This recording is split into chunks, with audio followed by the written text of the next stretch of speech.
Baik, selamat pagi siswa-siswi SMP dimanapun berada. Kembali bersama dengan saya, Pak Amos. Bagaimana kabarnya? Semoga kalian tetap ada dalam keadaan sehat dan tetap menjaga kesehatan. Kali ini kita akan membahas materi IPA, yaitu tentang rangkaian listrik. Ya.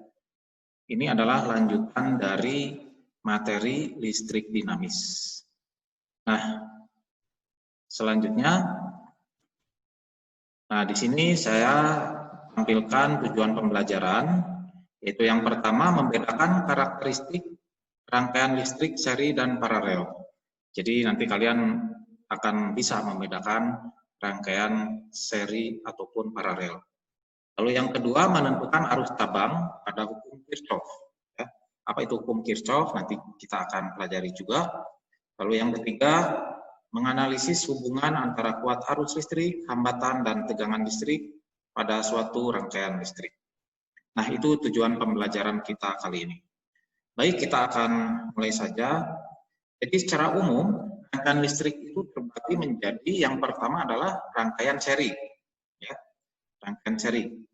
Nah, apa itu rangkaian seri? Rangkaian seri adalah rangkaian yang tidak memiliki percabangan. Nah, jadi ketiadaan percabangan tersebut mengakibatkan aliran listrik akan terputus jika salah satu ujung kabel ada yang terputus. Nah, untuk lebih jelasnya lagi, kita lihat contoh rangkaian seri ya. Ini rangkaian seri. Jadi kita lihat di sini ada dua buah hambatan. Kalian mungkin sudah belajar ya, ini simbol hambatan atau resistor. Nah, ini ada dua. Nah, ini ada sumber tegangan. Ya, ini kutub positif itu yang garisnya lebih panjang daripada kutub negatif. Nah, di sini,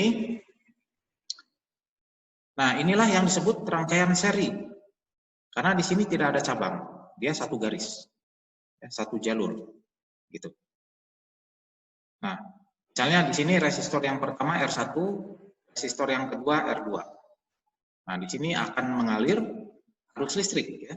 Jadi arus itu mengalir keluar dari kutub positif. Ya, nah, di sini arus akan menuju ke atas ke sini melalui R1 dan R2. Nah, bagaimana jika ada satu bagian kabel yang terputus? Contoh, saya kasih saklar di sini ya. Kalau saya kasih saklar di sini, nah, otomatis si arus ini akan terputus juga. Apa yang terjadi dengan R1 dan R2? Dia tidak akan dapat dialiri arus listrik. Jadi sama-sama tidak dialiri arus listrik. Nah, kalau misalnya R1 dan R2 ini berupa lampu, maka kedua lampu tersebut akan mati, ya, karena tidak ada arus listriknya. Seperti itu. Nah, itu maksudnya ya. Jadi untuk rangkaian seri ini, jika ada satu kabel yang diputus, maka semua akan mati, ya, alat listriknya, karena tidak ada arus yang mengalir. Nah, itu kira-kira maksudnya. Baik, kita akan lanjutkan lagi. Ini masih karakteristik rangkaian seri yang lain. Nah, di sini ini sumber tegangan ya. Oke. Lalu ada lagi hambatan ke-1 dan hambatan kedua. Nah, di sini mengalir arus listrik I. Nah, pada rangkaian seri ini nanti akan melewati R1. Nah, misalnya I1. Lalu akan melewati R2, yaitu I2. Nah, maka karena di sini arus yang mengalir I melalui R1 dan R2 secara langsung tidak ada percabangan, maka besar I1 akan sama dengan I2. Seperti itu ya. Besar I1 akan sama dengan I2. Jadi di rangkaian seri biasanya tidak disebutkan I1, I2, langsung I saja. Nah, ini saya sebutkan untuk menerangkan sifatnya saja ya. Jadi kesananya di sini tidak akan ada lagi I1, I2. Nah, itu. Jadi kenapa bisa sama? Karena di sini arusnya adalah arus sumber yang tidak terbagi. Jadi masih satu garis. Maka I1 yang melalui R1 dan I2 yang melalui R2 itu besarnya akan sama. Nah, seperti itu. Lalu ada lagi yang lain. Nah, misalnya di sini ini ada simbol apa nih? V1 ya, simbol V yang dilingkari itu adalah voltmeter. Ini untuk mengukur beda potensial atau tegangan ya. Nah, di sini disebut V1 karena dia mengukur hambatan V1. Nah, saya kasih lagi di sini V2. Nah, kita akan ukur hambatan V2, tegangan pada hambatan V2 ya.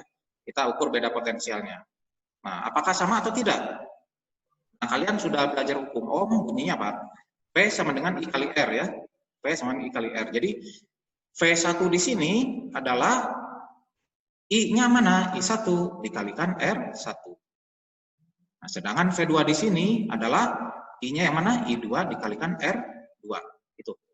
Ini menurut hukum Ohm. Nah, karena I1 sama dengan I2, berarti di sini bisa saja kita tuliskan V1 I kali R1, sedangkan V2 I kali R2. Nah, di sini jika I1 atau R1 ya, R1 tidak sama dengan R2, saya lagi, R1 tidak sama dengan R2, kita lihat R, ini tidak sama dengan ini. Nah, maka V1 tidak sama dengan V2. Kenapa? Karena R-nya sudah berbeda. Ya, kita masukkan ke sini, ini nilainya berbeda, maka besar V1 tidak akan sama dengan V2. Ya. Nah, tetapi kalau kita jumlahkan, di sini ada tegangan sumber. Di sini ada V1 dan V2. Maka tegangan sumber ini adalah penjumlahan dari V1 ditambah V2. Seperti itu ya. Nah, Pak, gimana kalau misalnya ada R3 di sini? Ya, berarti V itu adalah V1 tambah V2 tambah V3 nanti ya. Misalnya di sini ada R3-nya di sini. Dan seterusnya. Jadi jumlah tegangan yang kita ukur pada ujung-ujung komponen listrik itu akan sama dengan tegangan sumber itu sendiri. Seperti itu ya. Nah, baik, itu karakteristik dari rangkaian seri. Nah, sekarang kita lihat rangkaian paralel. Di sini pengertian rangkaian paralel adalah rangkaian yang memiliki percabangan. Seperti itu. Nah, ini contoh rangkaian paralel. Ya, jadi di sini ada sumber tegangan, di sini ada R1 dan R2. Bedanya apa? Nah, di rangkaian paralel di sini dibuat percabangan. Di sini ada cabang. Kalau tadi seri itu kan satu garis lurus ya. Kalau paralel ini ada cabang. Nah, seperti ini. Nah, maka di sini akan mengalir arusnya sama ya. Arus sumber itu keluar dari kutub positif sama. Nah, ketika masuk ke cabang, maka arus akan terbagi menjadi I1 dan I2. Nah, ini bedanya. Kenapa saya sekarang tekankan ke I1 dan I2? Karena I1 dan I2 ini besarnya tidak akan sama dengan I. Ya, ini selalu pasti yang paling besar. Kenapa? Karena I1 dan I2 itu adalah hasil pemecahan ya, pemecahan dari I ini. Jadi I ini akan terbagi menjadi I1 dan I2. Yang besarnya nanti tergantung pada apa? Pada besar masing-masing hambatan. Seperti itu. Nah, ini rangkaian paralel ya. Nah, apa sih fungsinya rangkaian paralel ini? Penerapannya, misalnya di rumah kalian ya. Rumah kalian di sini ada dua lampu ya. R1 itu lampu 1, ini lampu 2. Kalian pasang di sini saklar. Saklar 1, ini saklar 2. Nah, ketika kalian menyalakan lampu di saklar 1, saklar 2-nya mati, nah maka yang hidup lampunya, yang menyala lampunya adalah lampu yang ke-1. Gitu. Nah ini, jadi kalau ditanyakan, Pak, rangkaian listrik di rumah itu rangkaian apa ya kira-kira? Nah, rangkaian paralel. Karena kalau rangkaian seri seperti tadi, kalau kita mematikan satu saklar, maka semua listrik akan mati. Seperti itu. Jadi ini keuntungan dari rangkaian paralel. Seperti itu ya. Kita lanjutkan lagi. Nah, ini karakteristik rangkaian listrik paralel yang lain. Nah, di sini ada R1, R2, di sini mengalir arus I, terbagi menjadi I1 dan I2. Nah, pada rangkaian paralel, jika R1 tidak sama dengan R2, mana R1? Ini. Ya, tidak sama dengan R2. Maka besar I1 pun tidak akan sama dengan I2. Kenapa? Karena besar I ini nanti akan dipengaruhi oleh besarnya R. R itu apa sih? Hambatan. Hambatan itu apa? Sifatnya dia menghambat, ya, menghambat arus. Jadi semakin besar hambatan, arus yang mengalir akan semakin kecil. Karena sekali lagi hambatan itu adalah sifatnya menghambat, ya, menghambat arus. Ya, jadi secara matematik ini akan berbanding terbalik. Ketika hambatan besar, arus yang mengalir kecil. Ketika hambatan kecil, arus yang mengalir besar. Seperti contoh, kalian mungkin pernah lihat sungai, ya, sungai. Nah, misalnya ada cabang sungai-sungai itu, di tiap aliran sungai ada batunya, ya. Nah, semakin besar batunya, maka arus yang ngalir makin kecil, kan. Nah, sedangkan di cabang yang lain, cabang sungai yang lain, batunya kecil-kecil, maka arus yang mengalir akan besar. Nah, demikian juga dengan arus listrik, sama, ya. Jadi semakin besar hambatan ini, maka arus yang mengalir kecil, seperti itu. Jadi besar arus ini akan ditentukan oleh nilai hambatan ini, R1 dan R2 ini. Nah, bagaimana dengan beda potensialnya? Misalnya di sini ada VAB, mana A-nya? Ini, B-nya mana? Nah, ini, yang ini, ya. Karena beda potensial itu kan kita ukur dari 2 titik, ya. Misalnya titiknya A dan B. Nah, maka di sini beda potensial AB itu akan sama dengan V1. Mana sih V1-nya? Nah, memang saya tidak gambar, ya. V1 ini kalau kita ukur di sini. Ini V1, kita ukur di R1. Akan sama dengan juga V2. Mana V2-nya? Kalau kita ukur di R2. Nah, ini. Jadi, kenapa V1 yang di sini sama dengan V2 ini? Karena ujungnya akan sama dengan di sini. Ya, di sini misalnya titik A dan titik B. Nah, kalau kita lihat di sini VAB ini, ya, yang kita ukur titik A dan titik B akan sama juga dengan V sumber. Karena AB itu bisa diukur dari sini ke sini, atau juga bisa diukur juga dari sini ke sini AB. Ya, maaf, ya, dari sini ke sini AB itu, ya. Nah, itu. Nah, itu mengenai karakteristik dari rangkaian paralel. Baik, kita lanjutkan lagi. Nah, sekarang ke hukum Kirchhoff. Nah, apa sih hukum Kirchhoff? Sebelum kita belajar hukum Kirchhoff, nah, saya tampilkan di sini ada, mungkin kalian tahu, ya, ini bundaran apa ini? HI, ya, yang ada di Jakarta. Di sini ada arus kendaraan dari berbagai arah, ada yang menuju ke bundaran, ada yang keluar dari bundaran ini. Ya. Nah, apa sih hubungannya dengan hukum Kirchhoff? Nah, hukum Kirchhoff itu mempelajari tentang, nah, ini mungkin kalian secara logika bisa berpikir seperti ini, ya. Saya yakin siswa SMP sudah bisa berpikir ini. Jumlah arus kendaraan yang menuju ke bundaran akan sama dengan jumlah arus kendaraan yang meninggalkan bundaran. Jadi yang menuju ke bundaran ini akan sama dengan jumlah arus yang keluar dari bundaran ini. Ada yang ke sini, mungkin, ada yang ke arah sini, ya, bisa itu ada yang ke sini juga, ya, seperti itu. Nah, kita lanjutkan apa hubungannya dengan arus listrik. Nah, contoh di sini ada saya sketsa seperti ini. Contoh di sini bundarannya. Jadi ada yang menuju ke bundaran, misalnya arus ke-1 ini menuju ke bundaran. Arus kedua juga sama. Arus ketiga sama juga. Arus keempat ini beda lagi. Dia nanya ke sana. Ya, jadi dia keluar dari bundaran. Arus kelima dia keluar juga dari bundaran. Ya, jadi bisa dibedakan. Mana yang masuk? Yang masuk itu adalah yang menuju ke titik. Ini namanya titik pusat. Ya. Atau kalau di gambar ini bundaran, ya. Ini titik pusat. Ini masuk. I2 juga masuk. I3 masuk. I4 keluar. I5 keluar. Nah, maka karena ini sama dengan, maka kita bisa tuliskan di sini I1 ditambah I2 ditambah I3, yaitu apa sih? Arus yang masuk. Ya. I1, I2, I3 itu arus yang masuk. Akan sama dengan I4 ditambah I5. Mana? I4 ditambah I5. Nah, itu. Ya. Jadi di sini, ya, kita lihat bunyi hukum Kirchhoff. Nah, kita kembali ke arus listrik. Jadi, jumlah arus listrik yang masuk ke suatu percabangan akan sama dengan jumlah arus listrik yang keluar dari percabangan tersebut. Seperti itu. Ya. Atau kita tuliskan sigma I masuk sama dengan sigma I keluar. Sigma itu adalah jumlah atau resultan. Ya. Jumlah atau resultan. Jadi jumlah arus masuk sama dengan jumlah arus keluar. Kita langsung ke contoh soal, ya. Nah, saya gambarkan seperti tadi, ya, supaya identik, ya, contohnya.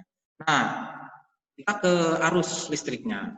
Di I1 misalnya 2 ampere, I2-nya 0,5 ampere, I3-nya 1,5 ampere. Ini yang masuk semua ya, I1, I2, dan I3. Nah, sedangkan I4 itu yang keluar sama dengan 3 ampere. Nah, berapa besar I5? I5 kemana? Keluar. Nah, kita pakai persamaan yang tadi.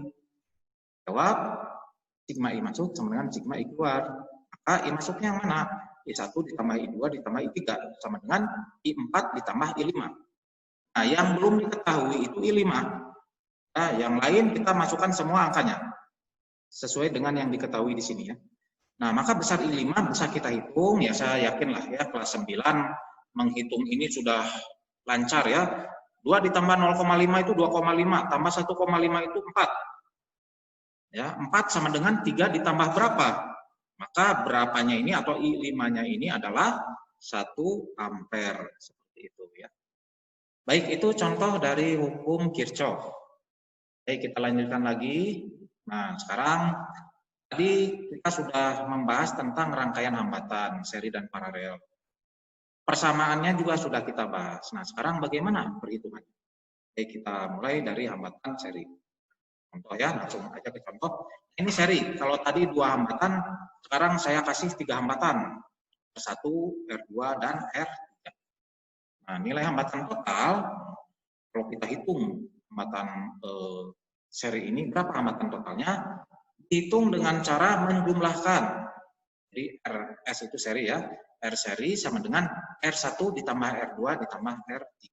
Seperti itu. Baik, langsung ke contoh soal. Contoh, R1-nya saya kasih 4 ohm. Ini lambang omega itu ohm ya, kalian sudah tahu. Lalu R2-nya itu 6 ohm.